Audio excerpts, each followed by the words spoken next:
Let's do an overview of Ed's level editor workspace. So Ed has 5 workspaces, which you can find over here on the top left corner. And each of them can be opened by pressing an F button. So F1 opens the sprite editor, F2 opens data structures, F3 is for tile depth editor, F4 is for rule brush editor, and F5 is the level editor. On the left, we have the board and the level. So over here, you can select which level you want to edit. You can have multiple levels per project. So I can go to level 2 and I can come back to level 1 like this. Or I can create new levels or new boards from here like this. So I created a new board. And below that, I have the list of my boards and other objects on the level. So I have board 1, board 2, board 3, which I created just now.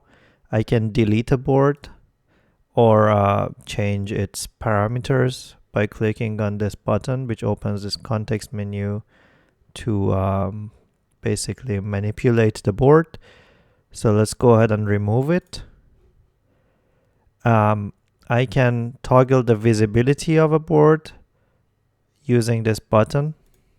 So board 1 is hidden now, and now it's shown again. I can change the order of the board and send it up or down. As you can see over here, the grass right now is on board 2 and it's in front of the player. And if I move this board up, now it goes behind the player. I can also drag and drop and rearrange objects like this. I have the focus mode. This is useful for onion drawing. If you want to draw on boards separately, you can isolate the rendering of each board. You can also change how you want to do this isolation. You can do solo, which only renders the selected active board. You can do onion, so it shows other boards a bit transparent and the active board as fully opaque. You have onion above, which renders everything below as semi-transparent and everything above as opaque. Sorry, backwards. So everything below is opaque and everything on top is semi-transparent. And hide above, it hides everything above the selected board. You can toggle parallax scrolling from here.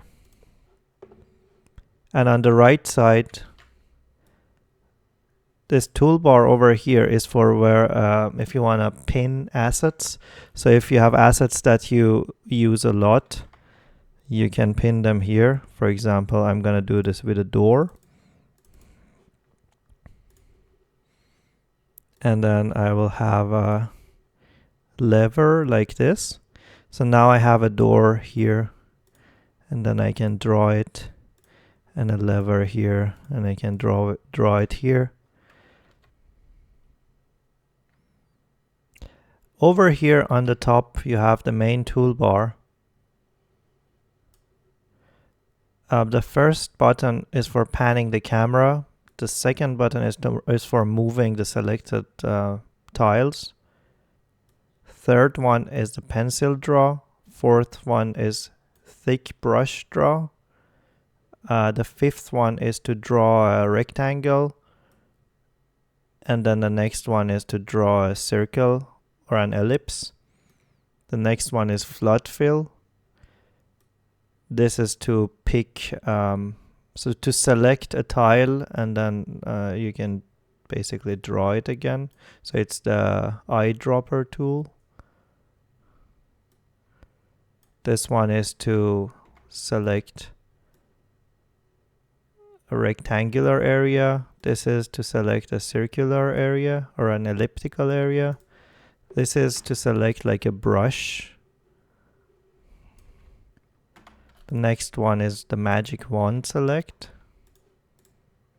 So it selects everything, all the similar tiles. Next one is polish. You can polish draw. We'll talk about it later. Then we have single pixel erase. We have thick erase. And every time you have one of these thick brushes, either thick brush or thick erase, if you click on it, you can adjust the parameters. So you can increase the thickness, for example. So let's do bricks again. And you can change the shape. So with 3, you can see we already have a circular shape, and I can change it to a square. Then we have delete selection, create a pattern, modify grid. Modify grid, you can basically you can insert rows and columns or delete rows and columns using this tool. Send to back and bring to front, change the order of the layer you're on. And then we have draw colliders. This is for physics. You can click on it. Again, it's a brush, so you can adjust the thickness. And then you can mark the area as solid. For example, in this case, it's a wall. It can be optimized wall. Ignore means delete all the colliders on that area. So if you want to have secrets, we can use ignore. Auto brush, we'll discuss it later. And parallax, we discussed it in another video, but it basically to toggle parallax scrolling. Up here we have save, we have undo. And over to the right, we have the settings button, which opens the settings panel related to the active board. And if you have a tile selected on the top over here, you can switch to the tile settings. So you can have a design hint text player, and you can see it shows up here. This is only for edit mode. If you want to have like special labels just to know what's what depending on your level, you can use this. And then you can open tiledef, and it opens the associated tiledef to the tile. And all the other settings related to the board. On the left, we have the assets panel. So it shows all the assets we have in our project, starting with pinned assets, and then rule brushes that we can draw.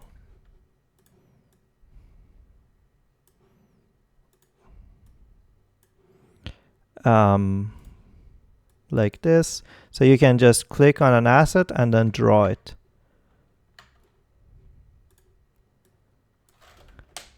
You can also use asset search to quickly look for an asset. You can also press Ctrl F, and then it opens the Find Asset dialog. To the bottom, we have zoom. We have toggle sidebar, so we can hide the left bar. It makes editing easier. We have the zoom in and zoom out buttons. And finally, we have render settings. When you click it, it opens this panel. The first 3 buttons, they change the grid mode. So we have grid foreground, grid background, and no grid. Then we have border around the tiles that belong to the current board. So we can use this to see which tiles are on the board that's active. The next one is fit tiles to cell. When you enable this, it basically fits all the tiles to the cells that they belong to. So it ignores all the offsets, it ignores all the custom sizes and so on for tiles. And you can basically, you can look here and see how the skeleton fits into its own tile. And then we have toggle tile depths, colliders. So we had colliders over here. If I draw them again,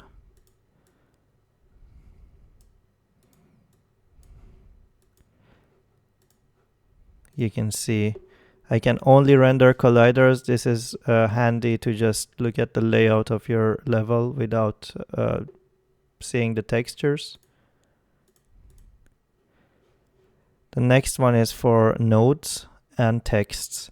So texts, if you look over here, it toggles these kinds of text, and nodes are for tags. So let's say I want to connect this lever by tagging it as 1 to this door. And you can see that a line is drawn between the lever and the door. And this controls the visibility of such lines.